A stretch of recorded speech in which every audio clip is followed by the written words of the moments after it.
ঠিক ধ্রুপদী। সত্যি সত্যি ফুটবলের মঞ্চে যখন রিয়াল মাদ্রিদ বার্সেলোনা মুখোমুখি হয় পরস্পরের, সেইটা একটা ধ্রুপদী আবহই নিয়ে আসে। আর এই ম্যাচটা কখনোই আমাদের এক্সপেকটেশনটা মিট করতে ফেল করে না। সেইটা রোমাঞ্চে বলেন, নাটকীয়তায় বলেন, উত্তেজনায় বলেন, উন্মাদনায় বলেন, আজকের এই ম্যাচটাও সেটার ব্যতিক্রম ছিল না। ভীষণ নাটকীয় এই ম্যাচটাতে রেফারি যখন 100তম মিনিট পেরিয়ে শেষ বাঁশি বাজালেন, তখন নিজে স্টেডিয়াম সান্টিয়াগো বার্নাব্যুর দর্শকদের সামনে রিয়াল মাদ্রিদ জয়ের উল্লাসে ফেটে পড়ল।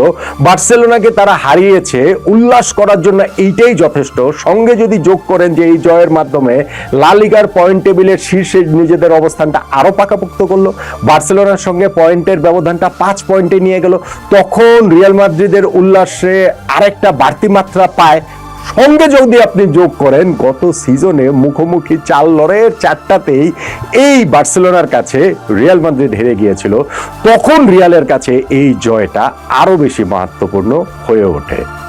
শাবি আলোনসোর এই রিয়াল মাদ্রিদ নতুন কোচের অধীনে এই সিজনটাতে তারা যখন প্রথম এল ক্লাসিকোতে বার্সেলোনাকে হারালো, সেইটা তাদের পুরো সিজনের একটা গতিপথ এঁকে দেওয়ার ক্ষেত্রে খুবই গুরুত্বপূর্ণ রোল প্লে করতে পারে। হ্যাভিং সেড দ্যাট, এটা মাত্র সিজনের শুরু হলো, লিগেরও মাত্র শুরু হলো, কিন্তু তারপরেও এই এল ক্লাসিকো ম্যাচের রেজাল্টের ইম্প্যাক্টটা অনেক থাকে নিঃসন্দেহে। আজকে যে এই ম্যাচটা হলো সেইখানটাতে যেটা বলছিলাম যে উত্তেজনা, উন্মাদনা, নাটকীয়তা, রোমাঞ্চ কোনো কিছুর আসলে অভাব ছিল না।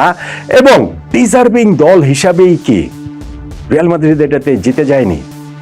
হ্যাঁ, ম্যাচ শুরু হওয়ার আগে থেকেই বার্সেলোনা ব্যাকফুটে ছিল, এই সেন্সে যে তারা ইনজুরির কারণে রাফিনিয়া, রবার্ট লেভানডস্কি, দানি অলমো এইরকম ফুটবলারদেরকে তারা আসলে এই ম্যাচটাতে পাচ্ছিল না। কিন্তু ওই রিয়ালের যে সর্বশেষ 4টা ম্যাচে তারা রিয়ালকে হারিয়েছিল, ওই আত্মবিশ্বাসের জায়গাটাও কোথাও না কোথাও থেকে গিয়েছিল। সান্টিয়াগো বার্নাব্যুতে গত সিজনে লা লিগার যে ম্যাচটা, সেইখানটাতে বার্সেলোনা এসে 4-0 গোলে জিতে গিয়েছিল। কিলিয়ান এমবাপ্পে সেটা ছিল এল ক্লাসিকো ডেবু, সেই ডেবুটাকে একেবারেই তারা বিষিয়ে দিয়েছিল। লেভানডস্কির 2 গোল, লামিন ইয়ামালের 1 গোল, রাফিনিয়ার 1 গোলে তারা ওইটা জিতে গিয়েছিল। লা লিগার অন্য যে ম্যাচটা নিজেদের মাঠে খেলেছে বার্সেলোনা, সেইখানটাতেও তারা 4-3 গোলে জিতেছে। যেই 2টা ফাইনালে মুখোমুখি হয়েছে, কোপা দেল রে এবং স্প্যানিশ সুপার কাপ, সেই 2টা ফাইনালেও বার্সেলোনার জয়, 3-2 গোলের জয়, 5-2 গোলের জয়।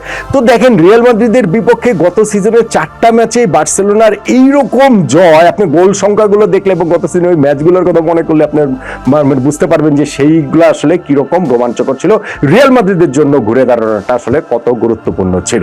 আজকের এই